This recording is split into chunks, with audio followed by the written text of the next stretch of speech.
yung Bingo Plus at mga sugal-sugal na yan. Okay? O, Ah. ito, meron kasi siyang live stream, mga kabatas Oo. natin. Ay, lagi naman eh. Ganda mo naman introduction mo ng ano. Sa amin dito may pa horsey-horsey pa kami na introduction. Ikaw naman walang... Alam na namin eh. Oh, in-adjust yung katalinuhan. Upgrade. Hindi, ganyan din yan eh kay Fiscal EJ. Nung nagdebate sila, utya nangungulangot nang nangungulangot. Nahuli ni Dada eh. Ang title niya, sabi niya, ICC naghahanap pa ng witness. Sino ire-recommenda mo? Eh di syempre mga kabatas natin, bilang isang propagandista mga kabatas natin, at itong si Atty. Claire Castro, magto-2028 na, kailangan nilang mag-double time. Double! Ayun! Double time! Puch.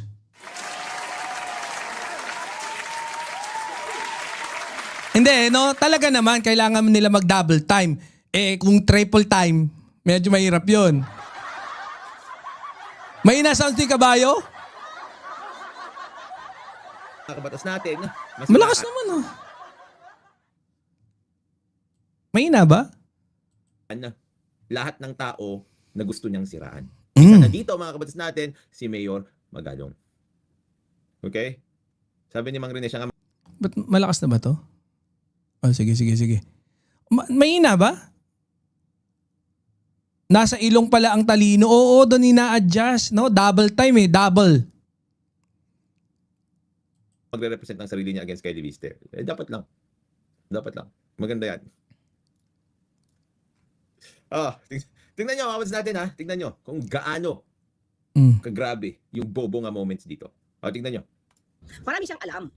Oh. With personal knowledge siya, di man niya siguro Tingnan nyo ha. Oh, tingnan.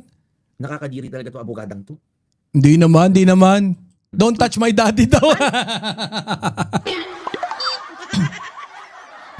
Eto, niloloko ka ni Boss Adictus, oh. Don't touch my daddy ang putya. Parang medyo masagwa pakinggan yun, ah. Don't touch my daddy.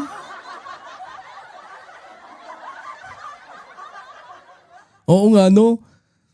marami siyang alam. Mm. With personal knowledge siya, di man niya siguro nakita yung totoong torture, pagbaril. Nakita nyo agad mga kabatas natin? Yung disconnect doon. Marami siyang alam. Tingnan nyo. Oh. With personal knowledge siya, di man niya Personal knowledge ha. Marami siyang alam. May personal knowledge siya. Tingnan nyo. natumistigot. Tingin ko ako, qualified. At totoo ba?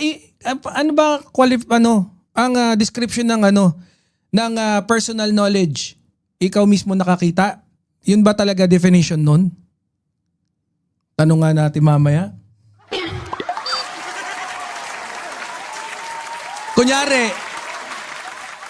Kunyari si Las Cañas.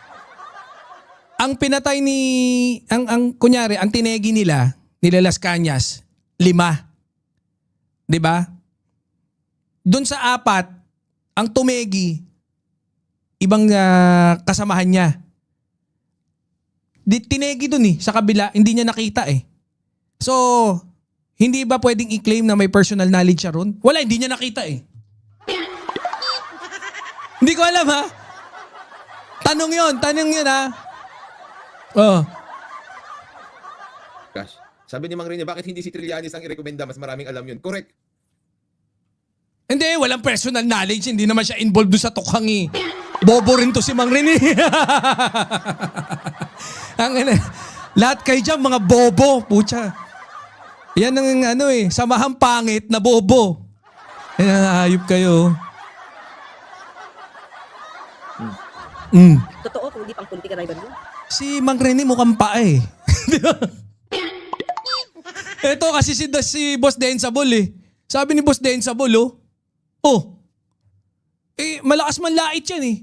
Yung Rene, putya ako naman, tiningnan ko. Sabi ko, putyang gala. Itong Mang Rene na to, mukhang pa ito ah.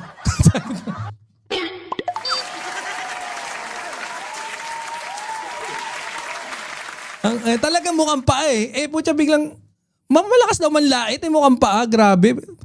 Bobo rin talaga yung mga kabatas.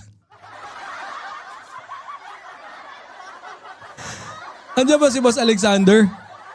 Oh. Nasabi niya na nakakadiri si Attorney Claire, Gabi Siliba. Bastos talaga bunganga nito. Mamaya mas bastos pa dyan. What happened? Diba? Hmm. Oh, diba? Yun, nandito si MUG. Oh. Ma'am Joanna Berliner. Kaya, ang tanong natin dito, qualified ba siya Siya, si Mayor Magalong yun Mm. na tumistigo? Tingin ko ako, qualified siya. Kasi meron siyang alam. Meron siyang alam. Lahat naman tayo may alam, di ba? Hindi. Wala kami masyadong alam.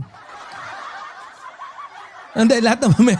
sige, ano? Okay. Pero bilang isang magaling na abogado, itong si Atty. Claire Castro, sinabi niya, pwedeng tumistigo si Mayor Magalong kasi, Na tumistigo, tingin ko ako, qualified siya. Kasi meron siyang alam. meron siyang alam. Oh. Galing talaga nito. No? Dahil nandiyan pa si Yan, kagaya niyan, yung Cabral files. So, yun bang mga Cabral files, pwede bang i-claim ni Cabral na personal knowledge niya yun? Kunyari, may mga allocated na project na, puta doon na sa pero dumaan sa kanya, tas alam din niya, may reporting sa kanya. 'Di ba? Pwede ba yun? Mahina kukutin na itong hype na to eh. malasakit. Di ba? Sana magmalakwenta ka rin daw ng pera na kailangan mong ibalik. Marami siyang alam. Mm. May personal knowledge siya, di man niya... Anong definition ba ng personal knowledge? Mga kabatas natin. Ano ang personal knowledge? Personal. Ibig sabihin, ikaw mismo naka-witness. Di ba? Kaya nga personal knowledge eh. Kapag hindi ikaw yung naka-witness, anong tawag doon? Hearsay. Teo. Marami siyang alam. May personal knowledge siya, di man niya siguro nakita yung totoong torture, pagbaril, but he knows. Eto pakinggan natin Ito kasi sabi Tapos dito yung sa attention eh. ko, may concern din yung asan yun? constituents ko, nasagutin ko. Ang kwan naman yan is, Mamaya ka na! Sabi rito Pwede ko bang ipabasa to? Sabi rito, in a legal and evidentiary context, personal knowledge does not solely mean you had to physically see an event with your own mother effing eyes. But it doesn't mean you must have perceived it directly through one of your senses or through direct experience. It requires first-hand knowledge rather than a second-hand informed mother effing mention or more speculation. Sana gets nyo na yan, Binabanggit. Magandang po, no?